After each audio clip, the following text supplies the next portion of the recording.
Welcome to bad story. நாம இன்னைக்கு big shot websites level இந்த லிந்தினியோட எபிசோட் 4 to 6 வரைக்கும் பார்க்க போறோங்க.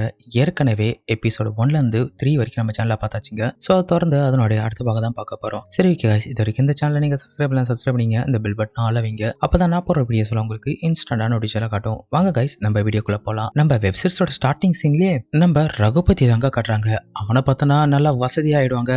ஏன்னா அவங்க தம்பிக்கு நல்லா வசதியான ஒரு பொண்ணை கல்யாணம் பண்ணி கொடுத்ததால இப்ப இவங்களும் வசதியா இருப்பாங்க. இப்ப இவர் என்ன பண்ணுவார்னா ஹால்ல உட்காந்துட்டு கணக்கு வழக்கெல்லாம் பார்த்துட்டே இருக்கும்போது இப்ப அந்த இடத்துக்கு கிஷோரோட வைஃப் என்ன பண்ணுவாங்கன்னா அப்படியே கூட்டி பெருக்கிட்டு இருப்பாங்க. அவங்க தான் நம்ம ரகுபதியோட தம்பியோட மனைவி. இவங்க இப்படி பெருக்கிட்டே இருக்கும்போது அவங்களுடைய அழகை பார்த்து அவர் வர்ணிக்க ஆரம்பிப்பாரு. இந்த கிஷோர் ரொம்ப நாளா காஞ்சி வேற போயிருந்தான். சோ அவன் சும்மா இருந்திருக்க மாட்டான், நல்லா வச்சு விளையாண்டுட்டு இருக்கான் போல அப்படின்னு சொல்லிட்டு அவருடைய தம்பி மனைவி பார்த்து செம்மையா சைட் அடிச்சுட்டே இருக்கும் போது இப்ப இவர் என்ன பண்ணுவார்னா அவங்களுடைய மேலழகு பார்த்துட்டே இருப்பாரா. சரி அப்படியே பின்னழகும் பார்க்கலாம் சொல்லிட்டு ஏமா அந்த பக்கம் கொஞ்சம் குப்பை இருக்கிற மாதிரி இருக்கு, கொஞ்சம் அந்த பக்கமும் தொடப்பத்தை வச்சு பெருக்கு அப்படி சொன்னதுக்கு அப்புறம் ஒரு பிரச்சனையும் இல்ல மாமா, நான் இன்னொரு முறை கூட பெருக்கிக்கிறேன் அப்படின்னு அவ சொல்ல இப்ப இவருக்கும் சந்தோஷங்க. ஏன்னா இவர் சொன்ன மாதிரி அவளும் அந்த பக்கம் திரும்பி பெருக்கிட்டு இருப்பாளா. இவரும் அவளோட அழகு ரசிச்சுட்டே இருக்கும் போது இப்ப அவ பெருக்கிட்டு போகும்போது இதே டைமுக்கு இவருக்கு ஒரு கால் வருங்க. உடனே அந்த காலை அட்டன் பண்ணா பேசுறது வேற யாரும் இல்லைங்க, அந்த நிஷா தாங்க. அதாவது இவர் ஒரு பொண்ணு. இப்ப அவ என்ன சொல்லனா, அப்ப நீங்க எல்லாமே சேர்ந்து ஏமாத்திட்டீங்களே, நீங்க இப்படி ஏமாத்தீங்கன்னு நினைச்சு கூட பாக்கல, இதுக்கப்புறம் நான் ஒரு நிமிஷம் கூட இங்க இருக்க மாட்டேன்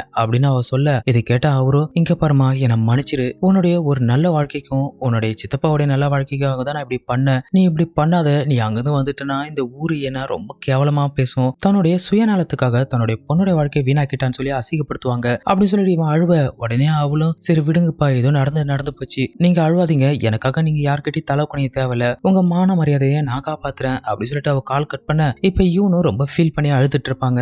இவரு இப்படி அழுதுட்டே இருக்கும்போது இப்ப இந்த இடத்துக்கு ஒரு பொண்ணு வருவாங்க. வந்தவ அவரை பார்த்துட்டு ஏன்பா பொறுமையா அழுவுறீங்க, நல்லா சத்தம் போட்டு அழுவுங்க, அக்காவுடைய வாழ்க்கையை வீணாக்கினதுக்கு நீங்க இன்னும் நல்லா அழுணும் அப்படின்னு சொல்லும் போது உடனே இவரு அழுதுட்டு வந்து மாயா நீ வந்துட்டியா அப்படின்னு சொல்லும் போது தான் தெரியுது இது இவருடைய 2வது பொண்ணுங்க. இப்ப இவ என்ன சொல்லனா, அக்காவுக்கு நீங்க எவ்வளவு பெரிய துரோகம் பண்ணிட்டீங்க, அவளுடைய வாழ்க்கையை வீணாக்கிட்டீங்க, இதனால்தான் என்ன கல்யாணத்துக்கு வர வேணாம்னு சொன்னீங்களா அப்படின்னு சொல்லும் போது அப்படி எல்லாம் இல்லம்மா, ஏதோ நடக்க வேண்டியது நடந்து போச்சு, ஏன்னா மன்னிச்சிரு அப்படின்னு அவ சொல்ல இப்ப இதே டைமுக்கு இந்த ஃபேமிலியா அங்க வருவாங்க.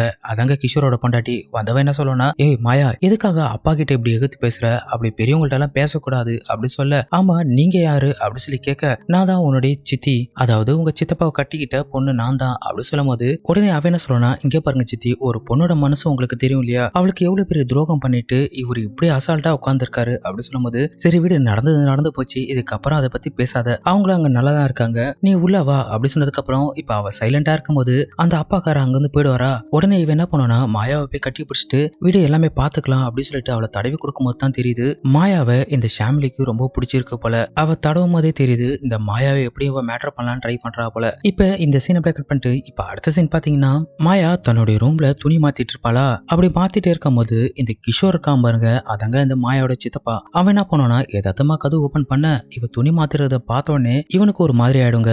இவன் என்ன பண்ணா அவன் அண்ணன் பொண்ணுன்னு தெரிஞ்சுக்கிட்டு அவனும் அந்த இடத்துல அவ துணி மாத்ததை பார்த்து நல்லா என்ஜாய் பண்ணிட்டே இருப்பாங்க. இப்படியே பண்ணிட்டே இருக்கும் போது இப்ப லைட்டா அந்த கதவு சாத்திட்டு வந்துட்டு நேரா பெட்ரூம்க்கு போனா அங்க அவன் மனைவி துணி மாத்திட்டு இருக்கும் போது டப்புன்னு அவளை காட்டி பிடிச்சிட்டே இருக்கும் போது இப்ப அவ என்ன பண்ணுனா அவரை தடுத்து நிப்பாட்டிட்டு ஒன்னு சொல்லுவா பாருங்க. அப்படின்னு நம்மளுக்கே ஷாக் ஆயிடும். அவ என்ன சொல்லுவானா, நீங்க என்ன மேட்டர் பண்ணணும்னா அதுக்கு முன்னாடி நான் உங்க அண்ணன் பொண்ணான அந்த மாயா கூட மேட்டர் பண்ணணும் அப்படி சொன்னோடனே இதை கேட்ட அவனும் டென்ஷன் ஆயிட்டு ஏய் நீ இன்னும் லூசா, என்ன லூசு மாதிரி பேசுற அப்படி சொல்லும் போது இங்க பாருங்க, நீங்க கல்யாணத்தப்ப என்ன பண்ணீங்க, எக்ஸ்சேஞ்ச் ஆஃபர்ல தானே என்ன கல்யாணம் பண்ணீங்க, சோ அதே போல நான் இன்னைக்கு உங்க அண்ணன் பொண்ணு கூட மேட்டர் பண்ணும், அப்பதானே அவங்க கூட மேட்டர் பண்ணுவேன் அப்படி சொல்லும் போது ஏய் அந்த எக்ஸ்சேஞ்ச் வேற இது வேற டி அப்படி சொல்லும் போது அதெல்லாம் எனக்கு தெரியாது, உங்களால முடியுமா முடியாதா, முடியாது சொன்னீங்கன்னு வச்சுங்களேன் அங்க நிஷாவோட வாழ்க்கையை வீணாயிடும், நல்லா யோசிச்சு சொல்லுங்க அப்படி சொன்னதுக்கு அப்புறம் சரி நான் அதுக்கான முயற்சி பண்றேன், பட் ஆனா இப்ப என்ன தடுக்காத, நான் இப்ப செம்ம மூட்ல இருக்கேன் அப்படி சொல்லும் போது அதுக்கு அவளும் சரி ஓகே நீங்க தான் பண்றீங்க இல்லையா, அப்ப எனக்கு பிரச்சனை இல்லை அப்படி சொல்லிட்டு இப்ப இவன் கூட சேர்ந்து இவ செம்மையாவே மேட்டர் பண்ணுவாங்க. இந்த சென்ஸ் சும்மா வேற லெவல்ல எடுத்திருப்பாங்க. இப்படி இவன் மேட்டர் பண்ணிட்டே இருக்கும்போது நம்ம கிஷோரோட அண்ணனான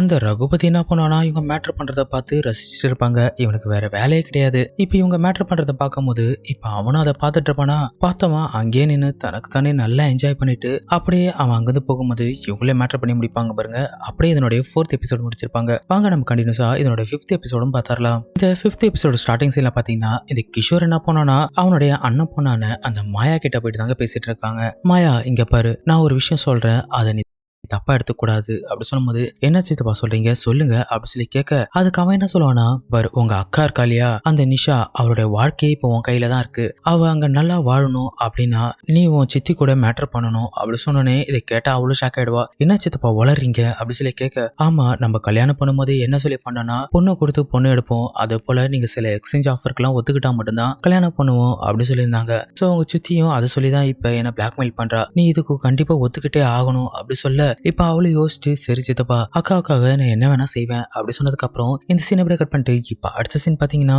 மாயா நைட்ல தூங்கிட்டு இருப்பாளா, இப்ப தூங்கிட்டு இருக்கும் போது இப்ப அந்த இடத்துக்கு இந்த ஷாம்லா வராங்க. வந்தவன் என்ன பண்ணுனா மாயாவை தடவி கொடுத்து முத்தம் கொடுக்கும் போது இப்ப மாயாவும் டப்புன்னு எழுந்துருவாங்க. ஆல்ரெடி இவங்க சித்தப்பா சொல்லிட்டு போனதால இப்ப அவ்வளவு சைலண்டா இருக்க, நம்ம ஷாம்லா என்ன பண்ணுனா அந்த மாயாவை வச்சு சும்மா வேற லெவல்ல பண்ணுவாங்க. சீன்ஸ் ஒரு 15 நிமிஷத்துக்கு மேல சும்மா வேற லெவல் எடுத்திருப்பாங்க. இப்படியே மாயாவும் இவ்வளவு சேர்ந்து பண்ற சீன்ஸ் அந்த அளவுக்கு ஹாட்டாவே இருக்கும். இப்படி இவங்க 2 பேரும் மேட்டர் பண்ணி முடிக்கும் போது இதனோட 5th எபிசோடு முடிச்சிருப்பாங்க. வாங்க நம்ம கண்டினியூஸா இதனுடைய 6வது எபிசோடும் பார்த்தரலாம். இந்த 6th எபிசோட்ல பாத்தீங்கன்னா நம்ம ரகுபதி ஹால்ல உட்காந்துட்டே இருக்கும்போது இவருடைய தம்பி பொண்டாட்டி குளிக்க போவாளா, அப்படி போகும்போது இப்ப இவன் என்ன சொல்லானா, ஆஹா வீட்டுல கிஷோரும் இல்ல, அதுக்கப்புறம் மாயாவும் இல்ல, இதுதான் நம்மளுக்கு நல்ல வாய்ப்பு, நம்ம இதை பயன்படுத்திக்கலாம் அப்படி சொல்லிட்டு இப்ப இவர் என்ன பண்ணுவாருன்னா ஷாம்லா குளிக்கும் போது அப்படியே பார்த்து என்ஜாய் பண்ணிட்டு இருப்பாங்க. அவளை சும்மா இல்லைங்க, இவர் பாக்குறாரா இல்லையான்னு கூட தெரியாம இவன் நல்லா ஃப்ரீயா குளிக்க இப்ப இவரும் அதை நல்லா என்ஜாய் பண்ணிட்டே இருப்பாரு. கிட்டத்தட்ட இந்த சீன்ஸ் ஒரு 10-15 நிமிஷத்துக்கு மேல சும்மா வேற லெவல்ல இருக்குங்க. இப்படியே அவ குளிச்சுட்டே இருக்கும்போது இப்ப இவர் என்ன பண்ணாருன்னா ஓடி வந்து ஹால்ல உட்காந்துருப்பாங்க. அப்படி உட்காரும் போது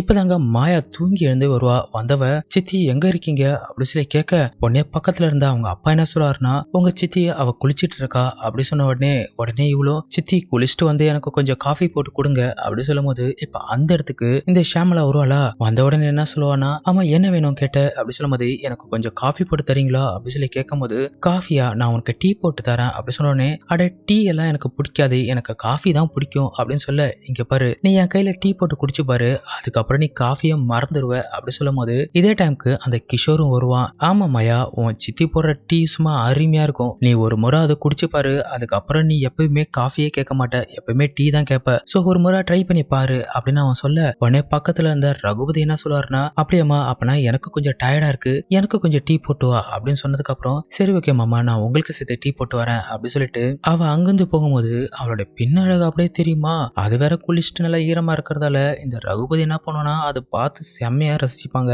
இப்படி இவன் என்ஜாய் பண்றத அந்த கிஷோர் கண்டுக்கவே மாட்டான். இப்ப இவன் பார்த்து முடிச்சதுக்கு அப்புறம் இதனுடைய 6th எபிசோடு முடிச்சிருப்பாங்க. இன்னும் இதுல 2 எபிசோடு தாங்க இருக்கு, அதுவும் சீக்கிரமா நம்ம சேனல்ல பார்த்தரலாங்க. அதுக்கப்புறம் நம்மளோட மிஸ்டர் பேட் ஸ்டோரியில வீடியோ போட ஸ்டார்ட் பண்ணியாச்சுங்க.